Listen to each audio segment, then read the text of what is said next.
बिस्मिल्लाहिर्रहमानिर्रहीम। सलामती हो सब देखने और सुनने वालों पर। आज का जो हमारा टॉपिक है वो यही है कि किस तरह जो है हम वो यूरोप की तरफ मूव कर सकते हैं। मेरे कुछ जानने वाले कोशिश कर रहे हैं दुबई से कनाडा, पोलैंड या रोमानिया वाली साइड की तरफ जाने के लिए, तो उनके साथ थोड़ी बहुत डिस्कस चलती रहती है, तो मैंने सोचा क्यों ना इस बात को आप लोगों के साथ भी शेयर करूं। इसमें कोई शक नहीं है कि यूरोप कंट्री के वीज़े इन अ डेज़ ओपन है। लोग कोशिश कर रहे हैं, ट्राई कर रहे हैं, और ये कुछ बहुत बड़ा प्रोसेस नहीं है। आप में इसको एड्स की ज़रूरत नहीं है कि आप लाज़िम जो है वो इंग्लिश लैंग्वेज सीखें, या जिस कंट्री में आपको जाना है वो कंपलसरी नहीं है कि आप उनकी लैंग्वेज सीखें। वहाँ पे जॉब वैकेंसीज़ निकली हुई हैं, उसके अलावा जो है आप बिज़नेस कर सकते हैं। उसके अलावा अगर आप फैमिली टूर वगैरह ईटीसी, मतलब उनके जो वीज़े हैं अभी वो ओपन हैं, क्योंकि यूरोप में मोस्टली वीज़े ओपन नहीं होते। जो बिज़नेसमैन हैं या विज़िटर हैं सिर्फ मोस्टली उन्हीं को वीज़े मिलते हैं। तो आजकल ये बहुत ट्रेंडिंग में चल रहे हैं। हर दूसरा तीसरा जो एजेंट कह ले या जिसकी एजेंसी है ट्रैवलिंग की, तो वो जो है बिल्कुल लीगल काम कर रहे हैं, इसमें कोई शक नहीं है।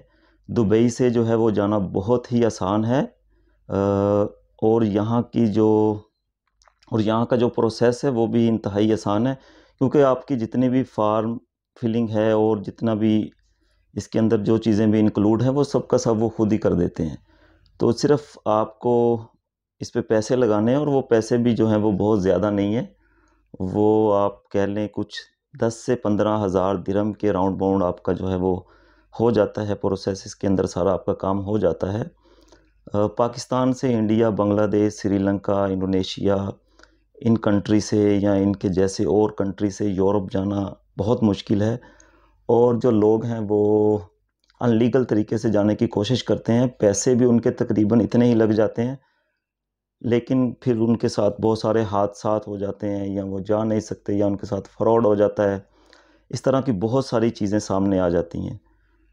तो इन सब से बेहतर यही है कि आप जो है आराम से सुकून के साथ जो है पहले यूएई में आएँ।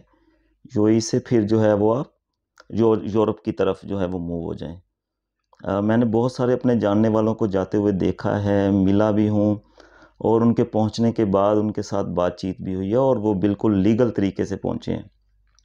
तो इसलिए मैं आपके साथ शेयर कर रहा हूँ, क्योंकि अभी इन अ डेज़ ये बिल्कुल सही है। कुछ फ्रॉड नहीं है, कुछ गलत नहीं है, लोग जा रहे हैं। हाँ, अगर उसकी किस्मत में ना जाना हुआ तो वो एक अलग इश्यू है कि उसने पूरी ट्राई की है, उसके डॉक्यूमेंट सब कुछ है, लेकिन वीज़ा नहीं मिल सका उसको। तो जो कैश है वो रिटर्न भी हो जाता है, वो पैसे भी वापस कर देते हैं। उनकी कुछ फ़ीसेस वगैरह होती हैं जो वीज़े के ऊपर एक्सपेंस आते हैं। उसके अलावा जो भी आपके पैसे हैं वो आपको पैसे वापस कर देते हैं, और वैसे भी बहुत थोड़े पैसे जो वो एज़ एडवांस लेते हैं। तो जो लोग पाकिस्तान में हैं या दूसरे कंट्रीज़ में हैं, वहाँ से अगर तो उनके लिए जाना आसान है तो ओके, वो जाएँ। नहीं तो सबसे बेहतर यही है कि आप जो है वो पहले यूएई में आएँ, और यूएई में आने के बाद जो है फिर आप यूरोप की तरफ जाएँ। तो आपके लिए इंतहाई आसान है, और फ्रॉड से भी आप बच सकते हैं, और पैसे भी आपके जो है वो उन कंट्री से कम लगेंगे।